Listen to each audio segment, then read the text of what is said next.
I nearly made my worst ever travel mistake. Play the theme music.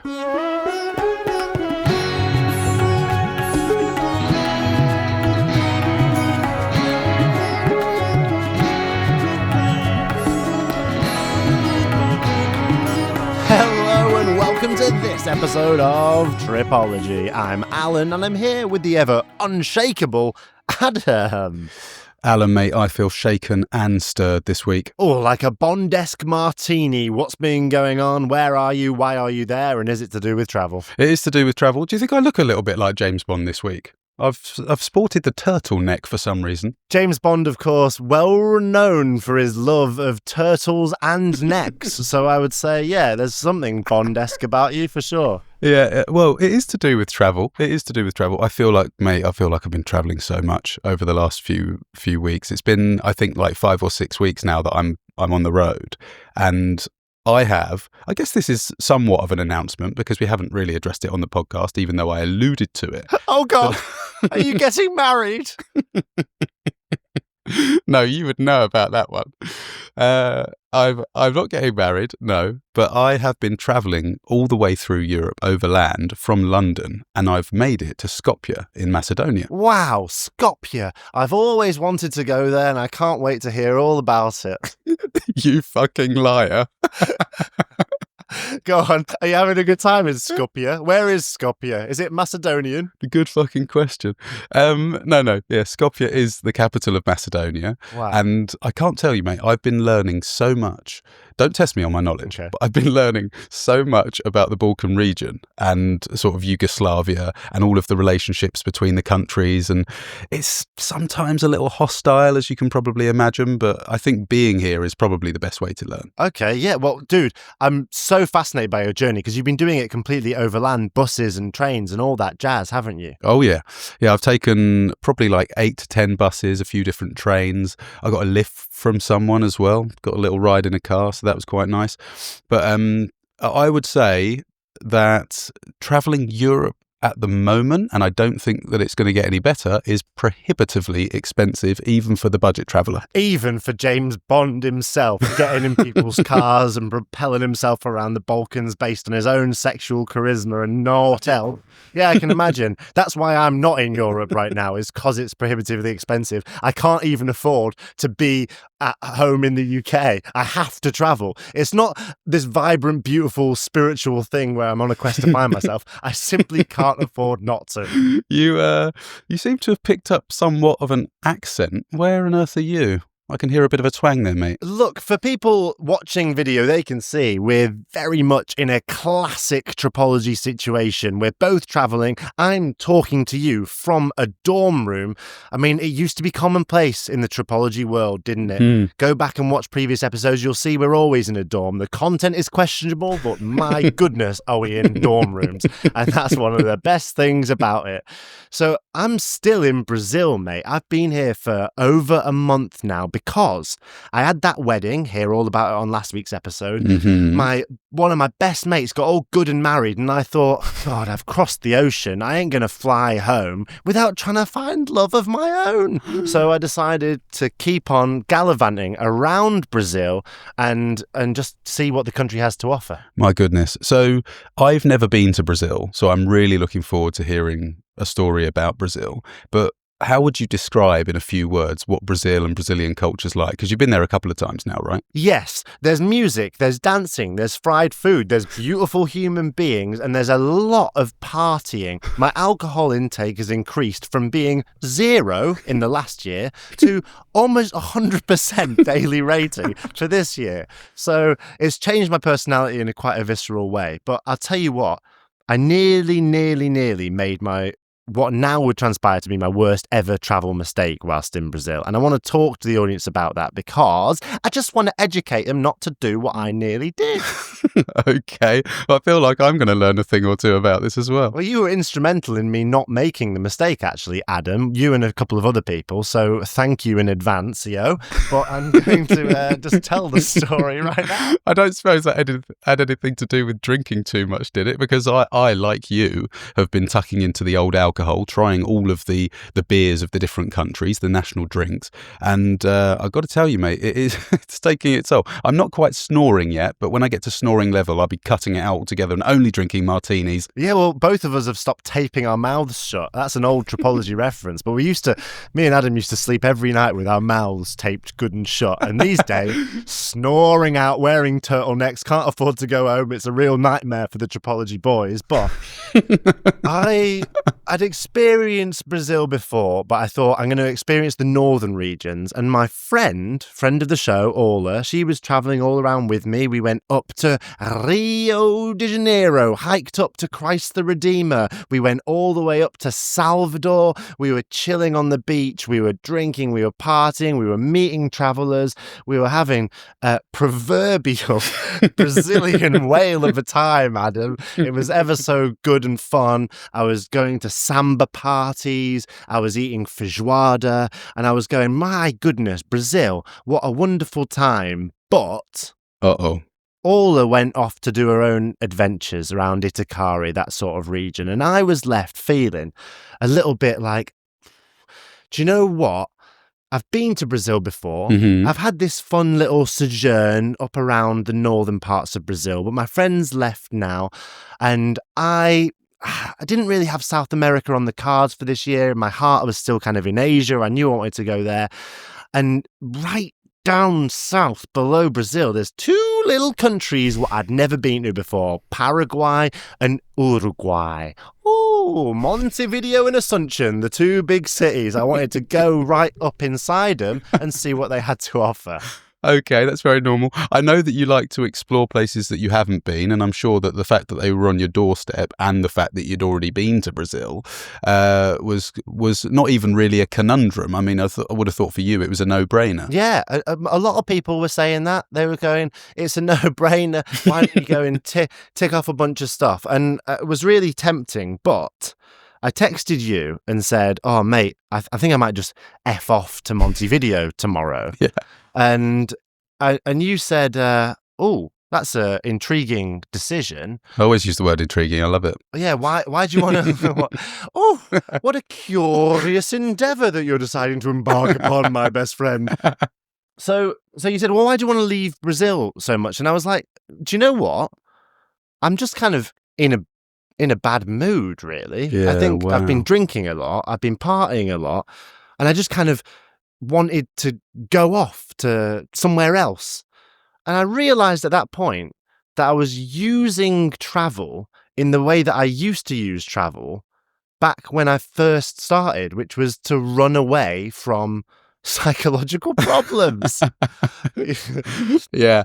Well, and I really want to talk about that, mate, because I think it's something that we do all the time. For me, travel is the thing which makes me feel the best. Mm-hmm. And to be honest, my friend left. I'd been drinking a lot. I'd been partying, and then I just felt a little bit lonely and a little bit out of sorts. And my immediate response to that was, get yourself somewhere new. Get yourself to Montevideo. Get yourself to Paraguay. Get yourself to Uruguay. Do something to change your mental state. And previous versions of me would have absolutely indulged in that internal narrative. I would have absolutely gone, yeah, fuck it, let's book the ticket. And I so nearly did. I texted you. I was sort of toying with the idea of booking the flight. I decided to go for a dinner, and I met some people at the dinner, including one girl that had a sort of mystical quality about her. I now know her to be an actual angel who didn't really exist. But she basically said to me, she goes, you should just go to Lençóis. Go to Lençóis. It's a little bit in the west. Don't go to Paraguay or Uruguay just now. Go to this place. And if you like it, stay. And if you don't like it, just go to Paraguay in a few days. So I heeded that advice because it just felt so fundamentally true. yeah, I like it. And ever since that moment, I've been so thoroughly rewarded by the universe that it's just been an amazing time. I went to Lensois, almost immediately met this French guy who I had this awesome connection with. We were hiking around. We formed a team of a few people. We were going around Chapada Diamantina. We were going all the way to Valle de Capao. We went from there all the way to Itakari, and then I'd been in Boy Peeper. I met some people who I really connected with there. I've just been having the most wonderful, wonderful time. And it all began, was all possible and all started because I refused to indulge in my previously negative behavior pattern of just using travel as a mechanism for detaching myself, but instead use travel as a mechanism to actually engage with the world around me in a more active way. I use travel in a positive way, seeking connection as opposed to seeking just to take myself out of a situation. Yeah, I mean, that is incredible. And I'm sure that what you've just said has resonated with a lot of people. Do you think that there's a chance that that has been reinforced so positively over the last 10 years of travel that whenever times have got tough and you take yourself somewhere new, I know that I've used it to kind of reinvent myself. Not that I'm wanted in any of the countries I've been to previously, but, you know, when you meet people and you form sort of a bond and then people go in their separate directions, whenever you go somewhere new, you have the ability to sort of reinvent yourself again and start from zero. And I wonder whether that was a conscious thought of yours while you were doing it, or it just seems to have been something that has worked and you realise that you are always very happy and enthusiastic when you arrive somewhere new. My mentality towards travel's completely changed from when I was a younger man. And I think almost constantly I use travel just because it kind of let me escape responsibilities. It let me be, okay, I don't really get on with these people, I'll escape. Oh, I don't really get on with this place, I'll escape. Oh, I don't really get on with myself, I'll escape and distract myself with the new thing, with the next thing, with the new experience. And I think that's okay. That's normal when you're sort of a 21-year-old guy trying to figure out your way in the world. But it's so interesting that I nearly just snapped back into that same mindset. But now I kind of have enough knowledge of myself and have the right people around me, like you and that complete stranger at the dinner table, that they can sort of guide me down a better path and to use travel in a much more responsible way. I suppose now that this has seen you be rewarded in such an emphatic way, is it something that I guess going forward you're going to employ as well? Never forcing the issue, trying to stay somewhere and understand it, knowing when you meet the right people and maybe spending more time connecting with them. Yeah, I think so. I think whenever I have that negative creeping feeling of, oh, I kind of feel itchy, like I want to get out, it's important just to take a beat, relax, and realize that travel is not about ticking boxes. Who cares if I've been to Uruguay or Paraguay if I've not really explored the country that I'm in? Spend a little bit longer and authentically try and search for meaning and connection. I think that definitely it will have changed my attitude going forward.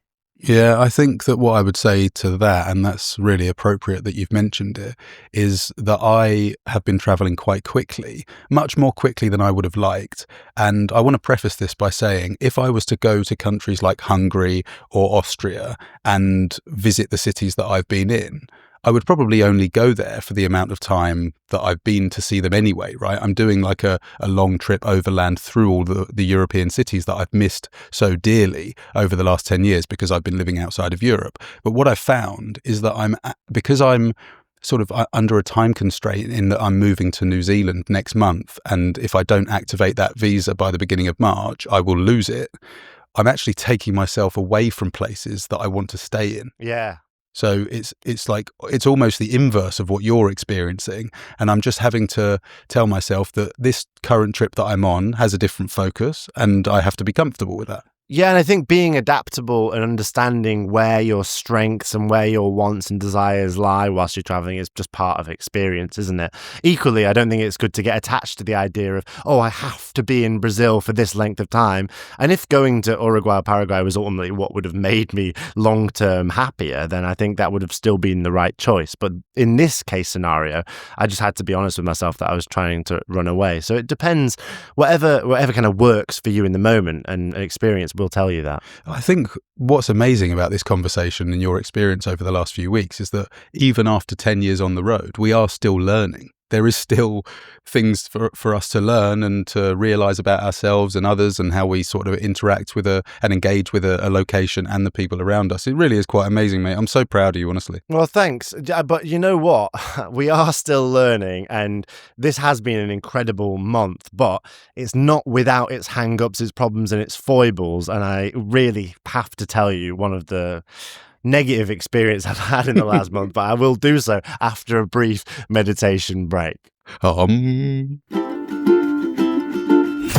Adam, we've got to tell the listener about Saley's eSIMs, haven't we? I agree, mate. Let's do it. Saley have the best solution for getting affordable, fast and safe data whilst you're travelling. You're right, and they don't work the same way as the physical SIM. It's actually a SIM card that uses the inbuilt software in your smartphone. You used to have to hunt down a cell phone store, get a local SIM. When I first went travelling, I just switched on my data roaming and I was charged a literal arm and a leg. I could have avoided that if I'd known about Saley's eSIMs. If you want to benefit from an exclusive 15% off your first purchase, go to saley.com/Tripology and use the code Tripology. You can get one of their beautiful data plans that costs less than $5 and works in over 150 countries. Wherever you're travelling to, Saley's eSIMs can hook you up with some data. Save yourself some time, some money, support the podcast. Go to saley.com/Tripology now. Use our code Tripology, click the link in the description.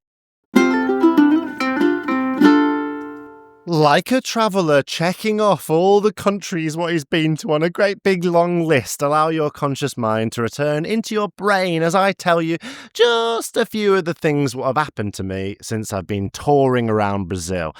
Mate, Brazil is characterised by one big factor above all else, I think. Above all the dancing, all the food, all the beautiful people, there's one thing. Can you guess what it probably is? Is it the Amazon rainforest? Oh, kind of, yeah, in a sense, because the Amazon rainforest is all big and vast and massive, and that's the aspect of Brazil that I'm talking about. It's absolute, ginormous size. It makes it quite difficult to travel around in some sense. Oh, right. Yeah, I suppose, I speak to lots of younger travellers, which is becoming more frequent, actually, because I'm so fucking old. But the people that I'm speaking to about travel, I guess they're kind of asking for advice. And I'm now saying I'm feeling quite confident in what I'm telling them because I've been on the road and we've now got Tripology, which is a real thing that we love. Yes. And I sort of try and travel overland as much as you possibly can because you're maximising the number of interactions you have with people. But you also are better at gauging the vastness or the size, distance and time of a place. And I imagine that is exactly what you've been experiencing with Brazil. It is, yeah, and I completely agree with you. But the problem with Brazil is that you either take expensive flights or you invest I'm going from Sao Paulo to Rio. That's 36 hours. See you in a bit. Oh my goodness, really that long? Long journeys. I'm now in Itacaré. I'm going to go back to Rio for Carnival probably, but that's just a huge investment of a day and a half on a bus. So the way to go about it, frustrating though it is just to try and have an exciting time on the bus. I got on one. Me and my friend, we've been taking water bottles and filling them up with wine and just watching movies and having quite a fun time on the bus. It's really quite exciting. Right. Yeah. Any videos that you can maybe share? I'm not an alcoholic. I hope you weren't fucking driving the bus. Once we got on the bus, mate, and the worst possible thing happened for a 36-hour bus ride. I got on, plonked myself down in the seat, reclined all the way back, and then proceeded to notice that every time the bus went over any sort of bump, my seat would rock back and forward like the spring had gone in the reclination circuit. So I was just flying about, bouncing. It was nuts. I couldn't do anything. Every time the bus even sort of popped over a little piece of gravel, I'd be flung up. It was a nightmare. What do you do if that happens to you at the start of a 36-hour bus journey? What the hell is your recourse? I mean, in the same way that you might find a sort of unstable table in a restaurant and you fold up a little piece of napkin and then slot it under one of the legs. Yeah. Is there no way you could have wedged a bag down the back, like Lucky or something. I know we love Lucky on this show, but could you not have maybe used Lucky in that situation to stop the chair moving? Mate, I got under the seat with a torch and I was like trying to reconfigure the internal mechanisms. I was under there and like all these Brazilian people were watching me, like offering advice. I was like, no fala português, mi poltrona es mal. That means my armchair is bad. So it was really a bad time. I luckily eventually found a Brazilian man who had lived in America for quite some time. He was very, very sweet. And he sort of offered to swap seats with me, granted that would allow him to sit with his wife, who was on a different chair. So he traded comfort for love. And I found that quite inspiring. So I got his nice seat and he got to sit with his wife. So it was a beautiful ending for everyone. I watched him and his wife gazing lovingly into each other's eyes as he was thrown up into the seat in front of him, spilling around. It was quite a terrible adventure. You don't carry one of those neck pillows, do you? I imagine that might have helped the situation, but even so, I mean, what did he have on, like a neck brace or something? Yeah, he was in full like amateur boxing headgear. He was okay.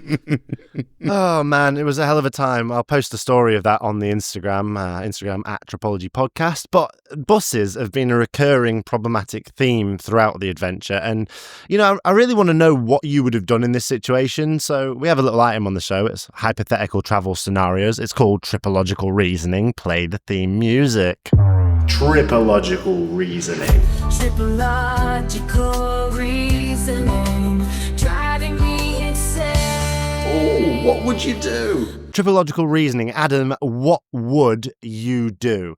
You know me, I never ever really suffer with gastrointestinal issues. No, I know that out of the two of us, I'm probably more likely. I think you might have had your fair share of issues in the past, but you've got a pretty strong stomach. And so much so, actually, that when we were in India and we started off both sort of saying to each other, oh, I can eat anything. Oh, I can eat spicy. Oh, I can eat street food every day. And then it slowly became clear that your stomach was, in fact, stronger than mine is. Yep, I got very, very sick my first ever week of traveling by drinking lettuce washed in dirty river water, and I've never really been sick since. Adam, I've got an incredibly strong constitution, incredibly strong stomach, a very, very unlikely that I shit myself. Far more likely, one of the few people on earth more likely to piss themselves than shit themselves, and that's just the way it is, baby.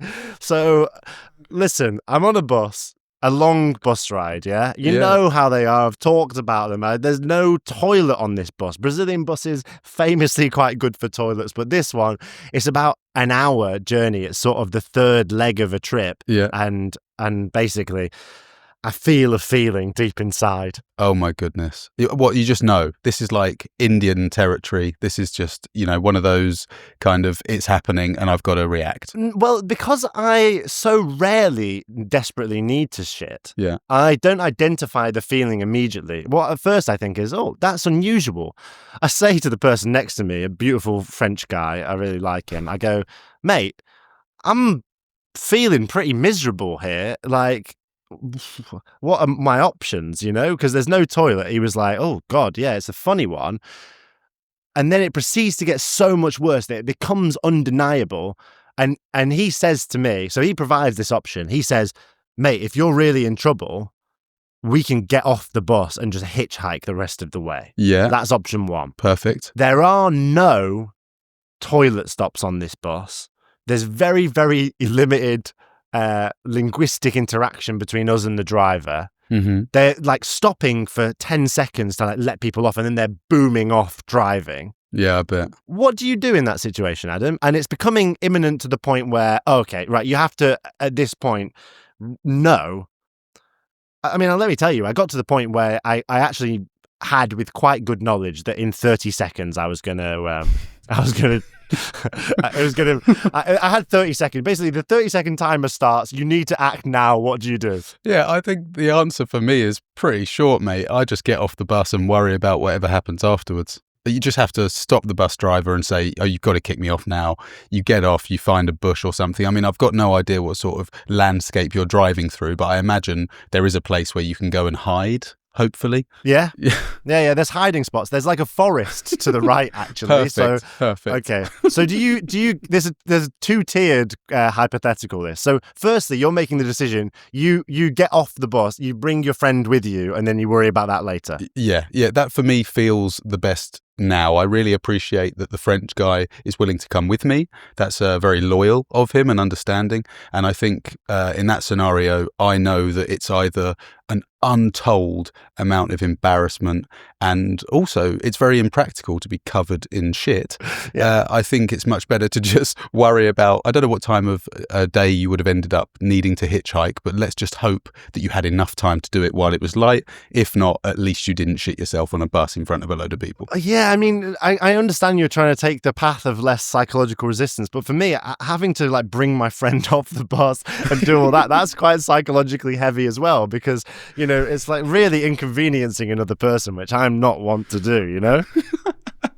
No, I do know that you've got a set of principles, and that is one of them. Yeah. I'm trying to think about this a slightly different way. If I was the French guy, if I was the one on the bus with you, and you were like, Adam, mate, the tables have turned, I feel like I'm about to shit myself. Yeah. I think I would have marched you off the bus.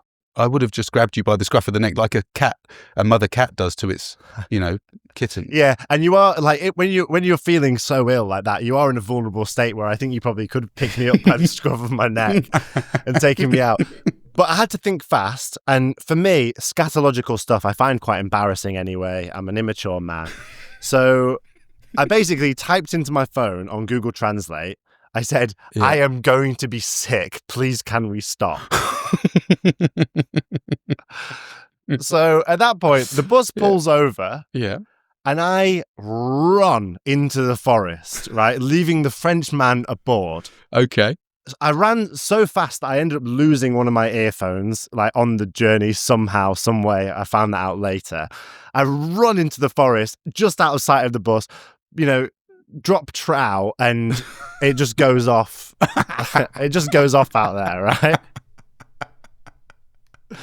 With seconds to spare. Oh my goodness. Bombastic. Now, this is the second hypothetical for you, Adam. I hate to use the French language, but what the fuck do you do? Because I'm in a forest and I've got maybe 10 to 15 seconds to get back on that bus. Like I know from the vibe, and I know from the whole situation, my bag's on there, everything, right?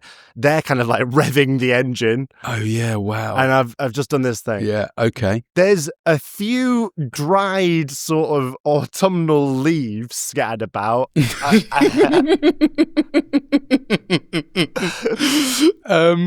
So, I mean, this has obviously taken a turn that I wasn't expecting it to. Yeah. However, I do think it's really important that I ask the questions I need to ask in order to answer the question that you've asked me. It's important to acknowledge as well that for me, every turn was unexpected also. There was no expected turn, now I'm in the forest. I've been planning for this. This all happened in the matter of seconds. I didn't know what the fuck was going on. Yeah, okay. I mean, I know exactly what I would have done, and I hope this isn't telling, but I think what I would have done is, I assume you hadn't got completely naked, your bottom half. You had done the sort of, pulled them all the way down to the ankles and then squatted and sort of aimed as far away as you could from the back of your shoes, right? Yeah, trying to be sick to really sell my story, yeah. So what I would have done is shoes off, trousers off, boxers, wiped up any of the mess using the underwear, chucked those into the forest. I know it's littering, but these are trying times. I would have then put the trousers back on with the shoes, got on the bus and pretended that nothing like that happened to me. That's very smart behaviour, Adam, and it's that sort of reasoning that makes you one of the greatest travellers I've ever met. Unfortunately, I have very few possessions and didn't want to sacrifice a pair of boxer shorts. I mean, what you could say, mate, is that That's almost a man who's speaking from experience. You could say that. But that's maybe a different story for a different episode. But that's incredible. So you've got leaves to work with. I've got leaves to work with, but they're just crumble. Like I tried the leaves, they just crumble in your hand. I want to tell you a completely unrelated story. You know that I'm a zoological fan, I'm an animal fan, I love nature, yeah? I do know that. We all know that. Brown bears, when they go into hibernation, they eat a very dense sort of concoction of soil and leaves and then sort of digest it partially and then half shit it out. So they essentially have a tampon of like leaves and soil matter in their anus that stops red ants from crawling inside them during their hibernation period. Did you know that? I didn't know that, but what a marvel. I mean, that is like an evolutionary piece of magic. Yeah, it's amazing. They literally just like fill their anal cavity with soil and dense matter in order to prevent the ants from going up there. My dad's going to fucking love this episode. So that's a little fact about the brown bear that came to me for some reason when I was in the forest having just exploded my bowels.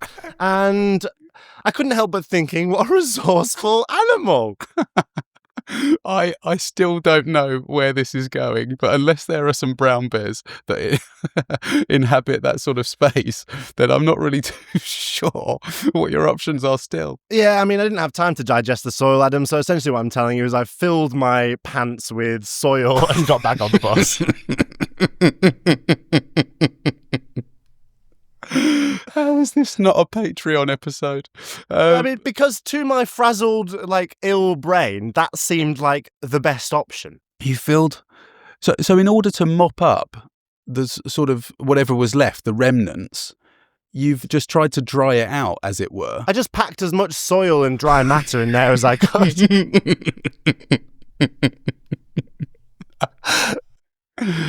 That is absolutely incredible. I think if you gave me 100 guesses, I might not have come up with that. But, you know, how was the rest of the journey? How long was the rest of the journey? About 45 minutes. I mean, your response is pretty similar to my friend's response. He was like, sorry?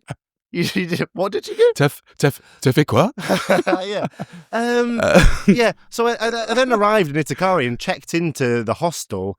I mean, I must have seemed like quite a curious character, sort of coming in white as a sheet, like, hi, do you have shower facilities available? They were like, yeah, sure. It was a nightmare, mate. I felt proper filthy. I'm not surprised, because you were literally filthy. You had just rubbed mud all up your ass. Yeah. Were you sort of regretting your decision, or did you look back on on reflection? You went, I think that was the right choice. I was regretting every decision I'd made in life that led me up to that point, including going travelling in the first place. What I hate about that for you, mate, is that if the bus was about 15 minutes later, you might have been okay.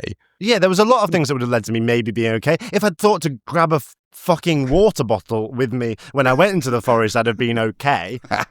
Like, if it had been like every other bus in Brazil that had a bathroom on board, I would have been okay. Or if I'd just taken my friend's offer just to hitchhike the damn way to Itakari, any of those options would have left me in a better state than to have made myself into a sort of metaphorical brown bear strolling around Brazil.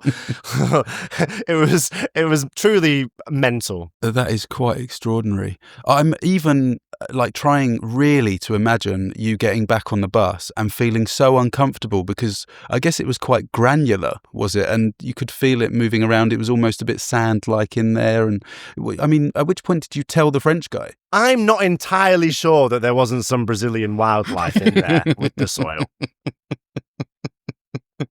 Just answer me that. At which point did you come clean, excuse the pun, to the French person you've mentioned? Oh, he knew what was going on. Exactly. I came back in and I said, oh, you'd never guess what I've done, mate. Yeah, no, he was on board with the whole thing. He knew I wasn't being sick. Yeah, but he, like I said, he wouldn't have guessed the mud thing, would he? Unless, I mean, I spent a lot of time in France, Alun. I'm pretty sure that's not a part of the culture. Well, would you have just left the pair of boxers that you'd used to clean yourself out there in the forest? Look, you're the eco guy. You're the environmentally friendly one. You're the, for the most part, vegetarian, vegan, or whatever. I like to think I care about the environment as well, but I think Obviously not. I think I would have given myself a free pass in that situation. I've got to say, Adam, I know we don't argue very much in this podcast. I'm really disappointed by that. You leave your boxes out there but they're not biodegradable. Oh, God, Adam. They're not made of bamboo. They're nothing. Yeah. No, I mean, that was, I'm in disbelief. Very rarely am I lost for words. I think actually I feel quite empathetic towards you. Thanks. I have a lot of sympathy for you in that no one should have to go through that. And even just the anxiety, you not being able to tell the driver the real story, it makes me quite sad. Yeah, well, it was quite sad. But you know what? It was all okay because my friend was so empathetic that it made it sort of fine. Imagine if I was with sort of like the old sort of friends I went to school with, maybe. It'd be like, "Hey!" You know, it was actually just fine. They would have run out the bus and pushed you over mid-shit, I can guarantee it. Yeah, exactly. So it was one of those little hardship things. I think that's been the theme of this episode, isn't it? Is travel is sometimes really hard, whether it's an emotional problem like deciding where to go next, or a physical problem like loudly shitting yourself in a forest. Like where to go next. Yeah. You know, travel's difficult sometimes, but my God, is it the best thing you can ever do, in my opinion. I hope you enjoyed the story, mate. That was Tripological Reasoning. Not done that in a little while. On next week's episode, I mean, we've got to hear all about what you're doing sailing about Europe. I've got a couple of belters for you, mate, and they involve just as many bums. Yeah, and we'll be able to easily talk about them as they happen because of those new eSIMs. We've got all the data we need, right? If you want to get in touch with us, you can go to Hostel Common Room form on our webpage, www.tropologypodcast.com. We're on Instagram at Tropology Podcast. Write us messages, send us messages, look at our content, look at our pictures, and we'll see you on the next week. We'll see you there. Bye.